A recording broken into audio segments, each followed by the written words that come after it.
What's up, everybody, and welcome to the Box Out Boys podcast. We are the NBA podcast of the people, your home for lukewarm takes and substandard analysis. I'm Titus Two Shots Dominguez, and with me tonight, it's Chris, the Stats Man Gorman. Hit him with the stats,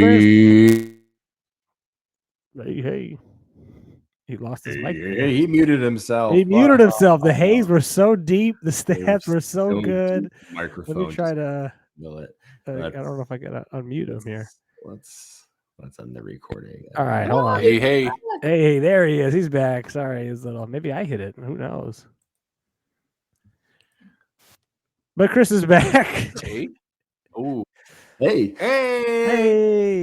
You have a sample? Josh Hart played all 53 minutes of Game 5. Classic Thibs. He's back. He's at it again. And I'm sure he's getting those lawn lines laid down. There it is. The lawn boss, Joe McCroskey. Get that, Joe. Hey, this week it was lines of corn. The corn is in the ground, boys. The rows are in the ground. The rows are in the sweet, sweet rows. The sweet, sweet rose, the sweet, sweet corn. Oh, I love it. I got to get the garden planted this weekend. It's got to happen. Otherwise, it's starting to get late. So, but we have more than lawn care and garden care to talk about tonight. We have NBA playoffs. The Western Conference is really shaping up with 3 of the 4 series wrapped up and done. The Eastern Conference is dragging with only one series about to wrap up tonight. At least, hashtag no game talk, but Celtics were up pretty big. So before we hopped on the mics tonight, so we got that. And then we got a new sort of listener segment here. We're going to give you, everybody's been talking, Denver and Boston. This thing feels inevitable. We're going to give you the teams that we think can maybe make a run. It's not you, it's me, is what we're calling this. It's the team. It's like, hey, look, if it's not Boston and Denver, who's it going to be? That's what we got to figure it out. And we got a couple of teams lined up for you, but we'll go ahead and get into it. Some fun series and some fun games here over the last week since we've been gone. We're going to start with the King getting taken down in round 1 again. Well, not again, I guess, by Denver again. It didn't feel like round 1 last year, I guess. Eastern Conference Finals. Denver finally taking it in 5. Jamal Murray again hitting a buzzer beater shot. Looking great. Joey, what are your thoughts here? Kind of on that as that series wraps up, and then kind of maybe Denver looking ahead into the next round. Yeah, of all the inevitable things in this season, this one probably felt the most inevitable from game 1. Kind of, the fact that they won game 4 at home was kind of like I don't know. It seemed like that letdown game from the Nuggets that we were kind of like saying at some point maybe they catch them off guard, or they catch them kind of slacking a little bit and they have a good game. And even after that, like, there was zero concern, right? Like, nobody saw that game. It was like, oh man, let's talk about the weak spots of the Nuggets. It was like, okay, well, the Lakers got one. They're bound to get one. Well, they're probably going to get the next one, no problem, right? This isn't going to be a thing. It was close. Yeah, it just kind of looked like for the Lakers this entire series exactly what they struggled with all season. There was a lack of consistency across the board. It was either, an all or nothing kind of thing, mostly defined by D'Angelo Russell. I think not just him, like, he didn't lose them the series, obviously, but it was a very kind of microcosm, I think, of what their problems are. It was, hey, if everybody's not clicking and everybody's not fully on all the time, it's going to be extremely difficult for us to get through Denver, who is this just kind of weird methodical machine that just continuously does their thing. They show no panic. They show no kind of like urgency when they're down, no real change in their game when they're up. They're just like, hey, this is who we are and this is what we do, and we're going to find our way back to it. And if we have to hit, 2 game winners in a series, so be it. So it felt inevitable. It felt right.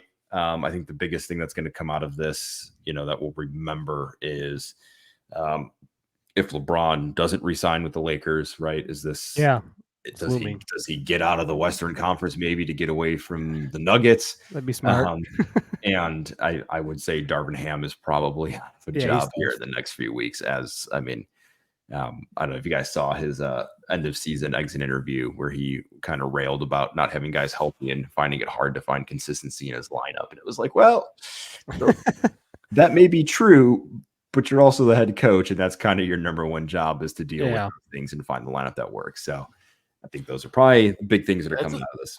That was a surprising statement considering LeBron played 71 and Anthony Davis played 76 games. Yeah, some of their healthiest seasons in a while.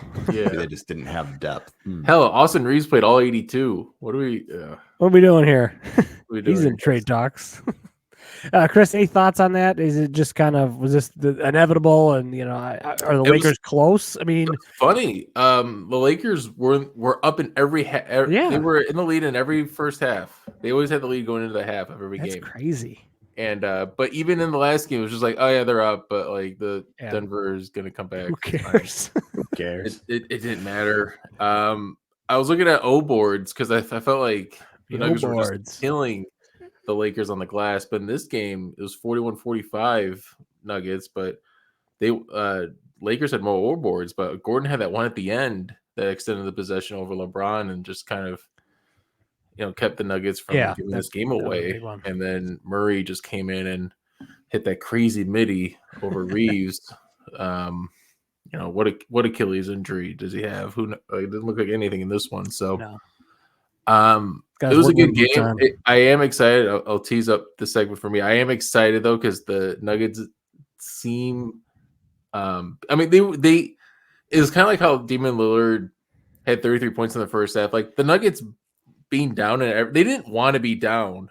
Yeah, in the first half of every game, right? I don't look crisp. Like, they didn't. Yeah, they look beatable. So I was, that's We can and roll it in. And maybe I guess quote unquote the shock of the first round here. The sweep by the T-Wolves over the Suns. The Suns look like they had no answer for those guys. I mean, I obviously going in, there was all the talk that they were 3-0 against the Suns, bad matchup. I know we brought it up.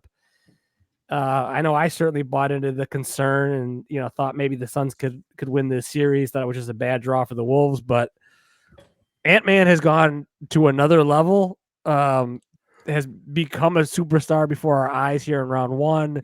Chris, obviously you're the hometown guy here. What has this series been like? And I am the hometown guy here. I love it. What is the what does that matchup look like? Because you said surprise. No, the only people who were surprised were the people not at game one of that game. Everyone knew after game one it was going to be over in 4.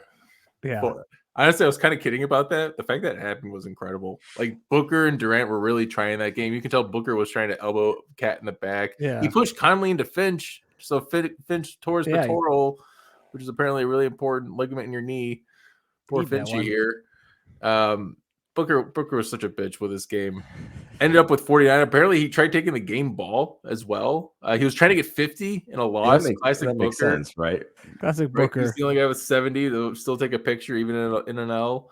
Sounds about right. There's a lot, Beal fouling out. The fact that after game 3, Beal was like, "I'll be damned if I get swept now," and it's almost as if it was almost as if he was setting it up. Yeah. To then just say, "I'll be damned." I'll be damned. Well, I'll be damned. I love this team. There's a lot more I can talk about, but those are my initial. Initial reactions. I'm glad the Suns at least fought because then what didn't they? Yeah, the last game was competitive. The Timberwolves are just like, no, we are this much better than you. You are a sweep. Joey, your thoughts, man?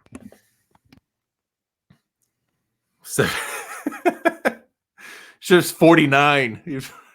Okay. 49. Joey holding up the 70 on the stream. They're just scribbling frantically. Like, I gotta make it darker. The Wolves look good, man. The Wolves look really good. I mean, that's my takeaway. It looked like they sucked the soul out of Phoenix super early on in this series and just kind of, it's probably game 1, right? They just kind of came out and punched him in the face, and it was kind of never the same from there.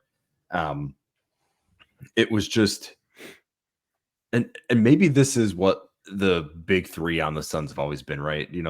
Durant is not like, no one ever talks about him being like a strong-willed kind of like, killer instinct. It's like he's kind of, I don't want to say soft, but he's the servant. He's laughing when he's the number 2. Yeah, Ant's yelling in his face. Yeah, and it's not like a Kobe laugh or Jordan laugh where it's like, haha, I'm gonna wait till next game, because that's kind of what I thought it was.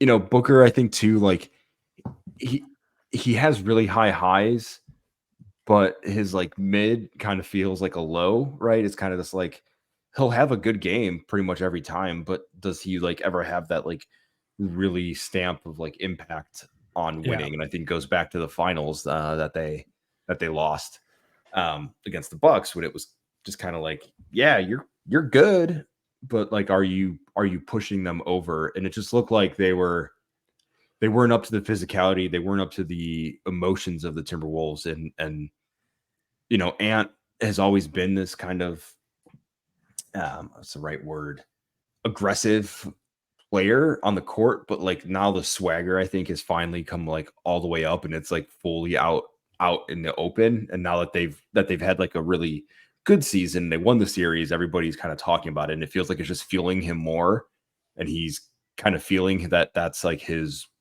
role and his way of like being. And it's just kind of, I think it's feeling all of them. Like Rudy doesn't look as soft as we've made him out to be, I think, over the past few years. Like he looks kind of energized.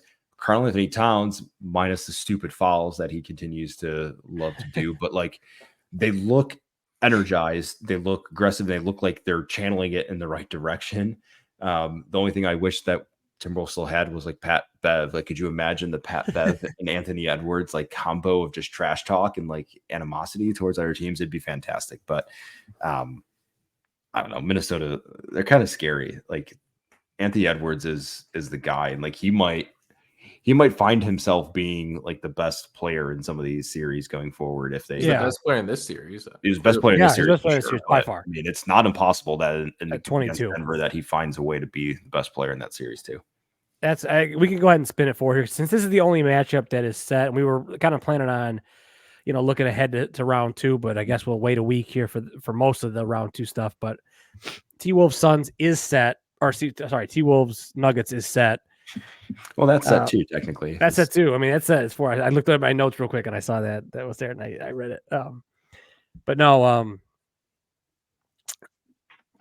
This feels like the Western Conference Finals. I know it's a second round matchup, but I feel like this is, after watching that first round. I mean, again, who knows how they look against the defending champs?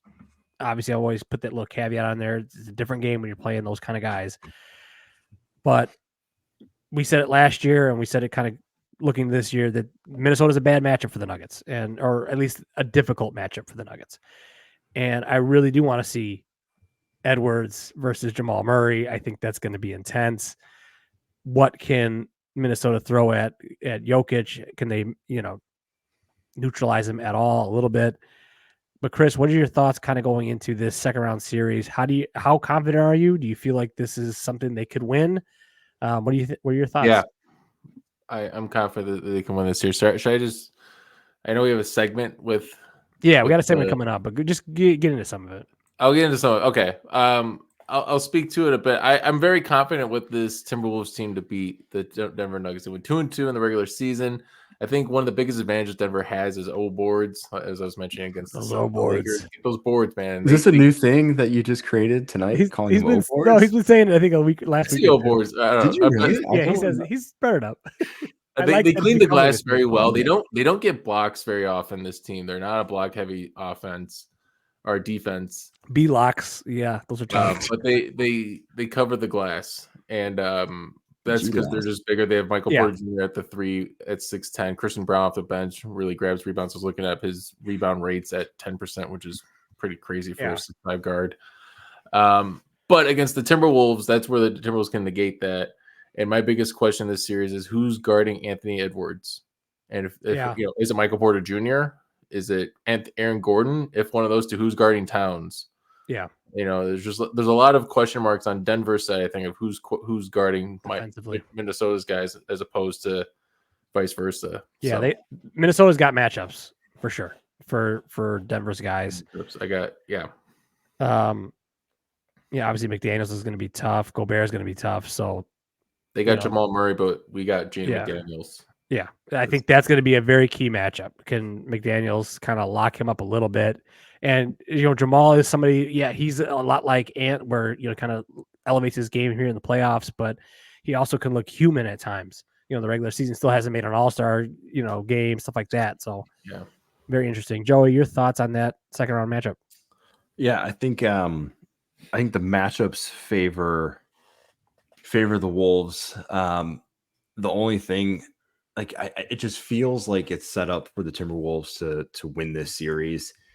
I think the speed is in their favor, and the pace that they play with, and just the downhill kind of mentality and the kind of clutch gene. And the only reason I'm saying that, right, like Jamal Murray is clearly, he put up 2 game winners in the first series, but I think there's that little bit of you that saw like a weakness against the Lakers, right? Just maybe lacking the, I don't want to call it urgency, but lacking the intensity to go out and handle that in a very demanding kind of fashion, to say like, hey, we're not screwing around here. We're not messing with this. So the Timberwolves, again, like they're really locked in, and maybe that bites them a little bit in this series. Like if they get a little out of control, or they have a stretch where they're not making shots and the defense kind of picks up from the Nuggets, but it just feels like everything is leaning towards Minnesota. And I don't say that because of Chris. I say that just because like they feel like they're on such a big rise right now, and Denver feels like they've slightly plateaued. Where like, do they catch them kind of slacking against this team that shouldn't be beating them, right? They have no business giving them a competitive series, but at the end of the day, like the matchups are going to be hell for them, and someone's going to wear one of these teams into the absolute ground. I think in this series, it's going to be a lot of close games. I hope it's a lot of close games. War. I think it's going to be a war. But yeah, no, looking ahead, but that also kind of makes me nervous. Then it feels a little like Sunsy of like, well, everybody's kind of calling this, and then does Denver kind of show themselves as being, hey, we're still the champs, and yeah, you guys are great, and you guys are maybe next up, but we're still here. So who knows? But I think it's either way. I think it's gonna be a great series. But we go ahead and get into our next topic of the night. We got the "It's Not You, It's Me" teams. We got teams. So kind of like what we were saying early on, and Joey was bringing this up, a listener segment here. Thanks, Matt. Take some feedback from the listeners. We always love a listener segment. He's a viewer. A viewer. Oh yeah, a viewer. YouTube viewer. Viewer. So that's the best way to do it. You can see our beautiful faces. That's the man. I love it. Thank you guys for anyone who listens or views our videos. We very much appreciate that. Comments that, please. We're always looking for stuff. So obviously everybody's talking about Denver and Boston. This feels inevitable. I've been bringing it up, hammering the point that this is this is just going to be what it is, and it might be. But while the playoffs are still young, let's have a little fun. Let's give you another team at least. We're going to probably whittle this down to one. Each of us is going to bring a team to the table that we feel can maybe make a run and upset one of those two big teams. So obviously, maybe we can leave it for the end there. We're kind of tipping our hand here about Minnesota. But let's start with you, Joey. I know you have another team, and then I can bring up my team, and then we can talk about Chris's team here at the end. My PowerPoint ready. His PowerPoint ready. That's right. He's got stats. Slides. Is this only the second? Just like 30, 40 slides. No big deal. Pretty small deck. The second PowerPoint in Box Out Boys history. Yep. Kobe White's the only other one to get it to be graced with a PowerPoint. I have a Patrick Williams drafted PowerPoint that I couldn't. You teased the Patrick Williams PowerPoint for like 2 months. 2 months. And then eventually you didn't have enough ammo to bring it out. I saw it today. I was like, could have done something. What could have been? What could have been? All right, Joey. Who's the team that you thought could maybe do some damage here? Yeah, I went with the only other team to have a series locked up in the West. So I went with the Oklahoma City Thunder, #1 team in the West in the regular season. MVP candidate. in Shea, rookie sure. of the year candidate in Chet. Any other year he wins it probably if Wembanyama's not there. Would he have won it last year? He probably would have beaten Paulo, I think. I think he probably. Ooh, that would be close. I think so. No, that wasn't really ever talked about. I think he would Number one team. Yeah. Magic. Yeah, I mean, if the stats would have been the same, yeah. Yeah. Those stats are probably similar. Anyways. So I went with Oklahoma City, and I tried to find some like actual things that you could latch onto that might give you some reasons. There's so many stats and so many ways to look at this, and it's hard for me to, when you look like team stats, it's like, well, there's so much that goes into that between lineups and all those different things. So what I try to do is I try to think of like, okay, what are the X factors in these series? And I think Jokic is not an X factor, right? You know what you're getting out of him. So Jamal Murray, I think, is probably your clearly defined X factor. And then it's the matchup for me. It's X factor of Jamal versus X factor of Shai Gilgeous, which is weird to say he's the X factor, but I feel like everybody else is relatively consistent. Shai was consistent in the regular season, but he has the ability to kind of slip a little bit. And this being, kind of the first playoff series for him, and him being the star of the show and kind of the guy, like, is there going to be a letdown here? So what I try to do is I try to look at some of that and see what I could come up with. So Thunder were 3-1 against Denver this season. The one loss they lost by 33 points. It was early on. It was like October 29th or October 30th, super early on in the season. But their other 3 wins, 1-1, and then the other 2 games were not very close. In those 4 matchups, Shai was by and far miles ahead of Jamal Murray in terms of points, and rebounds, assists were tilted the other way. But in those 4 matchups, Jamal Murray only had 40 points. Shai had 99. Interesting part in this is I kind of thought Jamal would have found himself matching up against Shai for pretty decent amounts of time. He actually only ended up defending Shai for 3 minutes total in those 4 games that they played, which is kind of shocking for me. But the reason the Thunder can win. So Shai against Denver specifically, 50% of his shots come from within 10 feet. And on those attempts, he's 48.7%. All other opponents, that's a 6% increase from his other opponents and a 5% increase on the field goal percentage. So what I was kind of thinking is there's going to be a little bit of movement towards, I think, the perimeter if the Thunder and the Nuggets end up meeting against each other here, where Chet's going to probably pull Jokic out of the paint a little bit. If Jokic is indeed guarding Chet, you could probably put Aaron Gordon on him if you had to. But there's some size on Oklahoma City and some shooting that is going to maybe make the bigger guys have to come out of the paint, which could make Shai have the ability to get downhill a little bit more. He's proved in, again, 4 games that he has a better percentage inside of the paint than he normally does. So point number 1. Point number 2 is 80.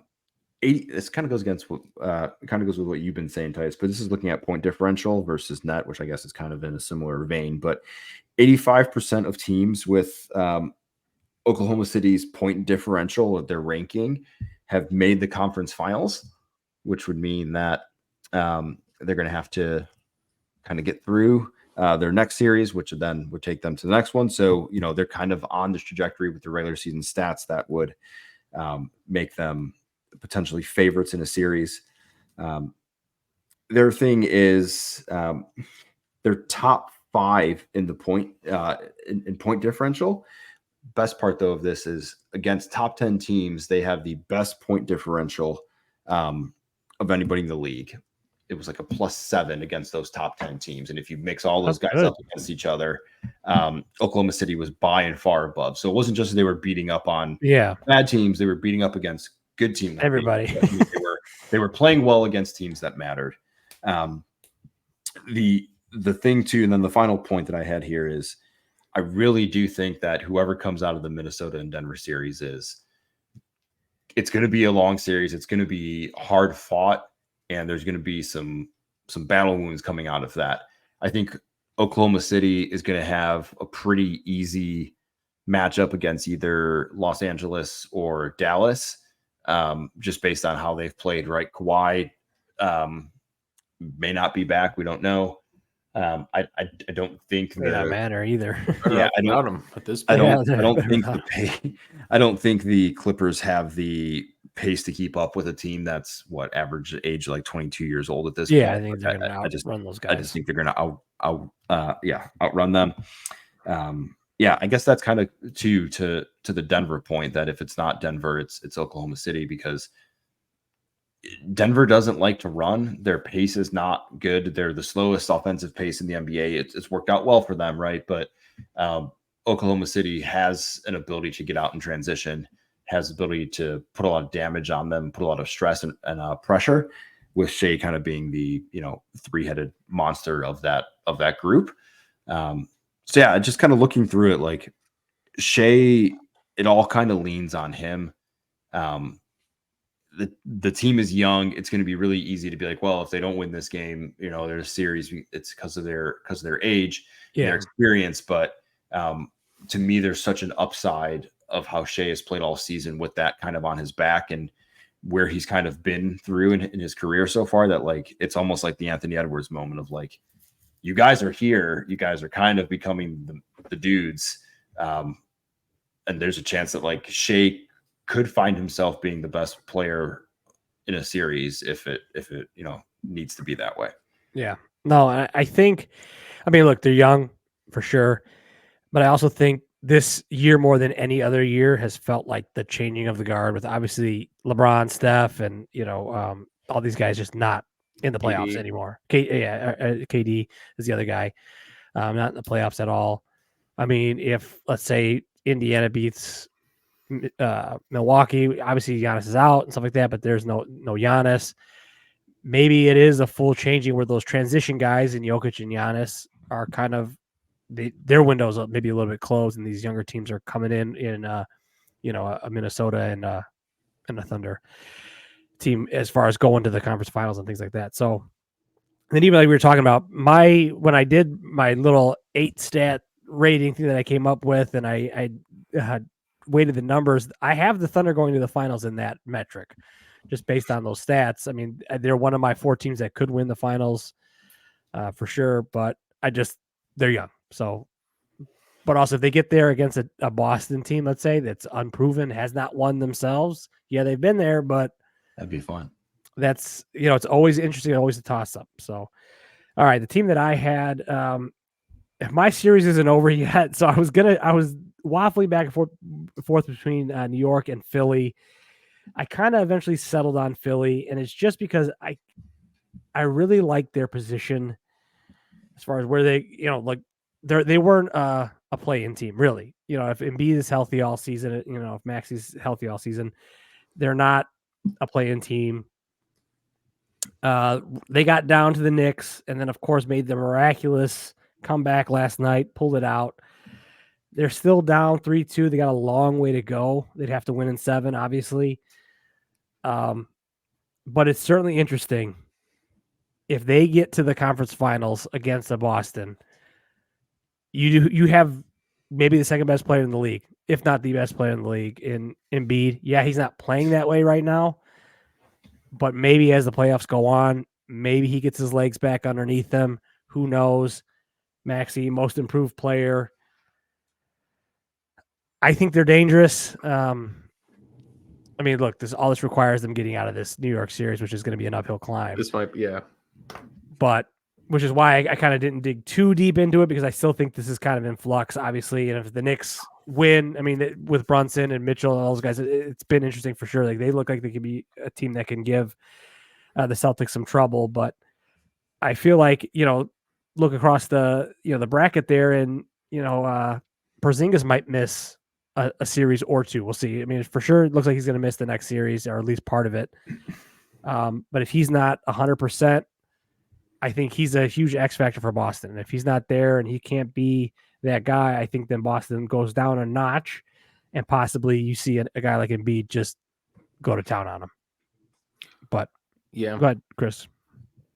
No, I was agreeing with your Yeah. points. I liked your Porzingis, especially because Al Horford is going to be the only big. He's 36, 37. He's you guys know how that is to be that old. It's crazy. It's too old, man. My knees are creaky. Can't compete against a guy like Embiid at that age. So it gets real interesting real fast there if Porzingis can't get on the court. When you're 36, yeah, then it starts to you gotta pick your spots. You gotta pick your spots. You gotta pick your spots. 86. So. You can't be playing 48, man. It can't be on those 38. 38? Born 86, right? That's math. He's LeBron's age. Al Horford's 38. He will be 38 next month, June 3rd. Jeez. Happy birthday. Happy birthday. We're just in time for the finals. When they lose. Wow. No, I think your point, though, on Phillies. Yeah. I think it's pretty spot on. It's kind of the same thing that it's always been with Philly is they go if Embiid goes, right? Yeah. Like if he's I mean, Maxey has carried him last night. He carried him last night. I mean, thank God he did for Embiid's sake, right? Because everybody's been saying this, but like if he doesn't do that, we're talking about how bad Embiid was in that game. Yeah. And he shouldn't get a pass because Maxey, saved his ass. But how bad was that migraine, you think? Like Pippins had migraines and he couldn't play. He had a migraine last night. Yeah. Well, he left practice because he had migraines. He's been he had like the palsy thing. The Bell's palsy. Palsy stuff is going on too. He's in a lot of pain. I think going into it. I mean, but he still had 50 in that. What was it, game 2 or game 3 there? Yeah. I mean, that's just like he can still do it, right? Yeah. But again, they're doing it against a team that I guess. I mean, New York's like they're not a pacey team, right? It's kind of a Brunson's quick, but they run sets, right? Overtime there's 12 possessions overtime. 10 of them were Brunson ISOs. And the other 2 was like a DiVincenzo miss and a McBride miss. Those heavy just give it to your point guard. The classic thibs. Give it to your point guard, run his knees into the ground, and then your whole team. For real, man. But like, I mean, a team could conceivably run it Embiid to the bench, like just with pace. Because he looks out of game shape, and for very valid reasons. I mean, he has reasons, but he looks slow. And the Celtics can certainly take advantage of that with all their shooting, and they have guys that can kind of force Embiid to defend. So, but I just think talent wise, I mean, Philly's got the pieces. They got the guys, the 2 guys that can win you a game or 2 in a series, and then who knows? Got the pedigree. They got the pedigree too. Yeah, a little bit. Second round pedigree. The on paper pedigree. On paper pedigree for sure. Chris, who's this? This All is right, guys. So this is the team, right? This is good. You guys, I appreciate your points about We've made our Thunder, cases. about the 22-year-old Thunder team, and the team that can't seem to stay healthy in the banged up Philly. Can't do anything unless they get to the line. That 50-point game Embiid had, it was 21 free throw. Made, but, they're awful team to watch. Tough team to watch. Most of my case is obviously for the Minnesota Timberwolves. And the thing with this team, PowerPoint. I'm going to change up the view. I got to open it up here. Wow, white background. Come on. I know. I put this together today. It was last minute. It was a Word doc. This is like a non-professional. It's kind of like when you're just like doing something real quick for just Google templates or something. Come on, aren't you in marketing? This is easier to read. It's easier to read. It's easy to read, guys. Okay. I love it. Head to head this year, there's only been one time this year where these 2 teams played. The Denver Nuggets and Minnesota Timberwolves played each other fully healthy, and that was on November 1st. It's early at Minnesota, where Minnesota took them down 110-89. And then March 19th, Towns and Gobert were out, and the Denver Nuggets only won by 3 at Minnesota. 10 days later, at Denver, Towns and Murray are out, and Minnesota whomps them again. Thing is, Denver fans are like, "Well, we didn't have Murray." It's like, "Well, we didn't have our best offensive weapon on the team," as said by Anthony Edwards. Anthony Edwards and everyone else. I don't know what you said. Anyways, and then Denver wins like the second to last game of the season on April 10th, with Towns being out 116-107. Point being is these are 2 very evenly matched teams. I dug into some numbers. Did it switch? Oh, There it it didn't. is. Here. There you go. All We right. got it. Now it's okay. Shout out Basketball Reference for these tables. Yeah. Look at those. I cut and paste some tables. Love So it. that's what I do. I typically just share all the numbers and try to dwindle them down into I kind of got like Pepe Silva on this. Which I don't know if you guys watched It's Always Sunny with the male.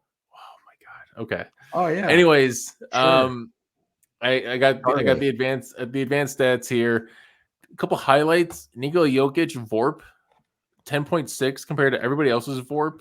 It's just it's so stupid. Yeah. It's absurd. It's Oh. triple everything else. He is the entire. I knew Negative. Jokic was good. I didn't think I was underrating Jokic. I feel like I'm underrating Jokic looking at this VORP. His win shares is 17 compared to Jesus. Gobert's 11.6. Gobert always looks good from a win shares advanced analytics standpoint. That's why he was traded for so much. It's been paying off Interesting though for that he's even on offensive and defensive for Rudy. Right, his win shares. Oh, for his win shares, typically you should have more win shares offensive. Actually, Edwards has more defensive win shares, and then Kylie's more offensive. Towns is more. Yeah, I guess you do have more defensive win shares. Yeah, but Rudy's even. Oh, it's because his true shoot. Well, Rudy looks great in advance because his true shooting percentage is 67.5. True. Yeah, because Guy doesn't miss lobs. because he doesn't. Yeah, he just dunks everything, right? Or gets a weird and one once in a while, I suppose. Digging through all this data, just kind of like trying to figure out what's going on here. Offensive win shares totals 29.8 to 21.6. Defensive win shares 22.9 to 32. So kind of see the two teams, offensive team versus the defensive team. Yeah. 253.6. I don't know what to do with the win shares there. Box plus minus 17.3 to 11.2.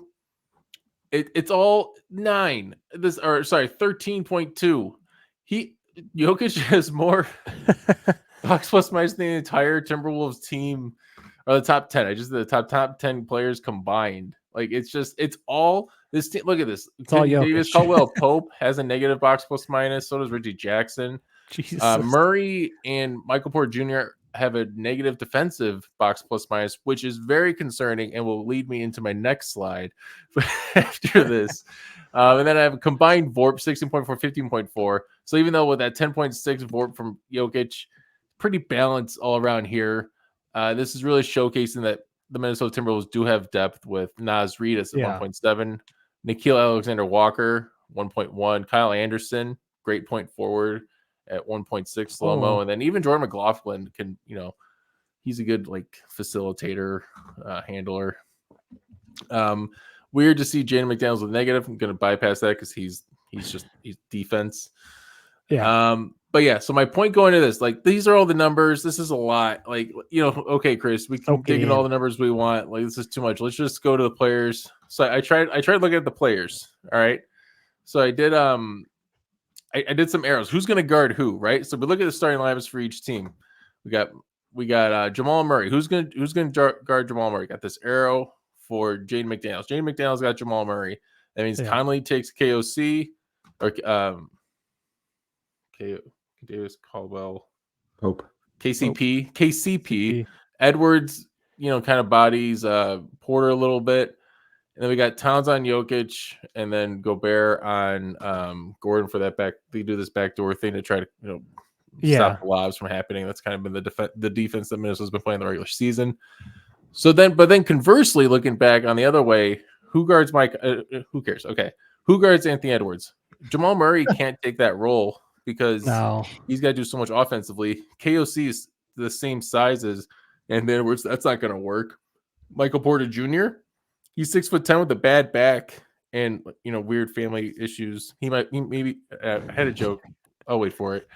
So then it leads me to like Aaron Gordon to maybe having to guard Anthony Edwards. The problem is, what are you going to do about Towns? Are you going to have Jokic guard Towns then? But then who guards Gobert? And maybe then MPJ can take Gobert in the paint a little bit here. But it feels like there's a lot of mismatches going on for Denver to having to guard Minnesota compared to vice versa. Because when you have Jaden McDaniels on your top offensive threat outside of your center, and you got these two guys here trying to at least contain him like they contained Kevin Durant, it feels like it really feels like, just staring at all these numbers and these different things, that Minnesota can take this series in 6 games. 6. Yeah, at Minnesota. I got tickets to Game 6. Let's go. Tickets. It's gonna be at 6. This is intense. He's locked in. I think the matchup thing, when you actually put it this way, it reminds me of like a CSI Miami thing where the names on the board, like strings running between them. The funny thing not funny, but like, who's gonna slow down Anthony Edwards on like a full head of steam, off of a pick and roll, coming off a curl, like into the paint? Like, I feel like he's gonna be meeting a lot of dudes at the rim, and he's gonna win those matchups most times, right? Like, yeah, I can go back here. I didn't dig into the block percentages. They're all at 2 or under compared to Rudy's 5.5. Even Nasri's got 3.3 block percentage. These guys don't block, right? They just kind of contain and get the boards. You see these boarding percentages. And like, you can't just leave somebody kind of roaming the paint to try and do that anyways, because if you do, Karl Anthony Towns is going to be sitting outside, right? Like, someone's going to be waiting. Yeah. He's just waiting there at the top of the key. And you got Jade in the corner. Got Conley. He just likes to do it. He's actually like good at it. So it's. I mean, you're making the case here. This is a good case. I think it's a good matchup. It's going to be the best matchup, and I think game 1 is going to be so important. Yeah, obviously. Yeah, but it's just Denver's favored by 4.5. If I was a betting man, if it was legal here in Minnesota, which it still isn't, I would easily take that 4.5. It seems like take those points. And maybe there's some props on Gobert rebounds. I was looking at these O board percentages, 13.1 compared to Jokic's 9.3.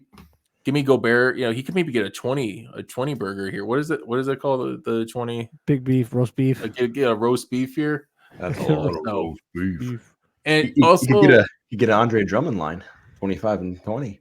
Also, I thought looking at it this way, just the 5v5 would favor Denver more than it does, because when you look at the Denver bench, there's nothing here. Look at these VORPs. Look at these VORPs. It's either 0 or negative. Negative VORPs, guys. Their bench, I think. We got 4 guys on the Minnesota bench with at least 1 VORP. All right, per guy. We got 4 positive VORP guys here. So this is the thing that I think maybe to kind of bring it home here that I think is going to be in Minnesota's favor for real is every team has a problem with the non-Jokic minutes, right? Everybody talks about that. Can you win the non-Jokic minutes? Because you put that up there. That all those stats with Jokic, it's him. It's one guy. His VORP is whatever 13 or whatever it is. His box plus minus is 12, whatever. I can't really see it, but it's 13.2, and then VORP is 10. Win shares is 17. It's one 17 win shares. He's responsible for like a third of the wins. I think that's where Minnesota can take advantage. When Jokic has to sit, because he has to sit, and he's got to take a breath. He has to. When he's not on the court, they're not going to get beat the way, like they're going to be able to make moves in ways that the Lakers couldn't. Like when Jokic would the sit, Lakers bench the was Lakers like just Hayes. They just couldn't do anything, and they couldn't grow the lead. They couldn't cut a lead. It had to be all when LeBron and AD were out there. And then by the end of the game, Jokic is still going to be there, and it's going to be Jokic and Jamal Murray and pick and roll, and that's the end of that. I think you're going to have defensive matchups that work well for that pick and roll. I mean, I am a little concerned about Minnesota's late game offense, but then Anthony Edwards has been who he's been so far in the first round of the playoffs. So that feels like that maybe is okay. So it's just going to come down to, hey, can they hang around when Jokic is on the bench? Can they maybe make some ground? And I think they can. So it's going to be a very interesting series. The other crazy stat with this is Karl Anthony Towns, his minutes per game or his minutes played was from game 1 to game 4, 26, 23, 23, and then 38. Guy was in foul trouble like all series, and they still swept him. So if he can just stay out of foul trouble a little bit, he's going to get 30 he's going to have a couple 30-point games here. So I just there's a lot of excitement for this series. Yeah, he's definitely got to stay out of foul trouble, because I think he gets in foul trouble. That's not great for Jokic is going to be going after him, I think, early and often, but hopefully something to watch. That's why this matchup. Yeah, I don't know. There's a lot to watch, and I'm excited. Yeah, there's a lot to watch. For Saturday, I think it's Saturday's game 1. We don't know time yet. Right. Game 1. Let's do it. We'll be locked in, and we'll hope you guys will all be locked in. Obviously, by next week we'll know a little bit more. We'll know all of the second round matchups. I believe. I think everything ends on Friday, right? Yeah. Latest. I do want to shout out real quick. We didn't really talk about the East, besides Boston, and we talked about New York, Philly a little bit. Did we just? I just need to say the teams because we didn't even mention Cleveland, Orlando are two teams that are in the playoffs. They are in the playoffs. You're correct. Outside of Game 5, that series has been just not Yeah, that's just a nothing. 2 blowouts for Cleveland, 2 blowouts for Orlando, and then the one game that was kind of close. I don't know. Yeah, and even if one of these teams win, they play Boston, right? So yeah. is that even I think that's why nobody cares. That's about why we don't. Either one of them mention any sort of. I just want to bring it up. Just we should mention it. We are a basketball podcast. We should probably talk about all the teams in the playoffs. But no, we're picking one team per person, so we had. Well, I mean, just in general, we kind of glossed over the East. The East just feels like it's. I mean, yeah. Does anybody trust Milwaukee? No, yeah, right. But no, it was a nice win. Yeah, right? nice win. Great. Indiana's favored by 8.5 tomorrow night, so they should be. Now we got to watch another game of that series. We got to watch another where Indy blows a golden opportunity. If Indy just won that game, the Sixers next game would start at 7 instead of 8:00. Yeah, thanks a lot. I can watch that one. Yeah, great. Thanks a lot, guys. I got to stay up till 10 to watch that one. But yeah, fun games tomorrow night. Obviously, we got Mavs Clips tonight. So that. Who do you guys got? Who do you think tonight? Dallas tonight. Is Kawhi playing? No. Clips. And then Clips. Kawhi's not playing in the Clips. Then I'm cracking the Clips. I think the Clippers are going to get this. The Clippers were underdogs by 17.5. I'm seeing in Game 3 when they tied the series. What? So I don't know. I'm pretty sure that's nobody knows what that series. That again. That is that's kind of my point, right? Yeah. Nobody knows. That's the Cavs magic of the Western Conference. It is. Everybody's exactly just what is happening? So good luck in your next round. Well, that was a fun night. We'll be back next week to talk more playoffs. That is it for us tonight. Follow us on social media at the Box Up Boys. Slide in those DMs. Be sure to subscribe, rate, and review. Comment on YouTube and Spotify. We very appreciate that. Yes, that's Chris and Joey. Box out.